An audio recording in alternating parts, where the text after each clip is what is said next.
রমজানে জাহান্নাম থেকে মুক্তি লাভ। জাবের থেকে বর্ণিত হাদিসে নবী সাল্লাল্লাহু আলাইহি ওয়াসাল্লাম বলেছেন, প্রতিটি ইফতারের সময় এবং রমজানের প্রতি রাতে লোকদের জাহান্নাম থেকে মুক্তি দেওয়া হয়। রোজাদারকে ইফতার করানোর সওয়াব। রোজাদারকে ইফতার করানো অনেক বড় নেক কাজ।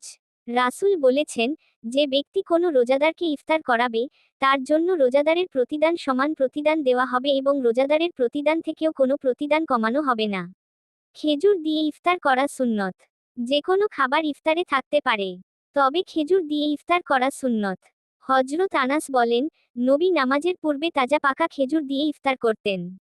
তাজা খেজুর না থাকলে যে কোনো খেজুর দিয়ে, আর তাও যদি না থাকতো তাহলে কয়েক ঢোক পানি পান করে নিতেন। রমজানের রোজার প্রতিদান। আবু হুরায়রা বলেন, আল্লাহর রাসূল বলেছেন, যে ব্যক্তি ঈমানসহ পুণ্যের আশায় রমজানের রোজা পালন করে, তার পূর্বের গুনাহ ক্ষমা করে দেওয়া হয়। ইচ্ছা করে রোজা কাজা করার ক্ষতি। নবীজি বলেন, যে ব্যক্তি কোনো কারণ বা অসুস্থতা ছাড়া রমজানের একটি রোজা পরিত্যাগ করবে, সে যদি ওই রোজার পরিবর্তে আজীবন রোজা রাখে তবু ওই এক রোজার ক্ষতিপূরণ হবে না।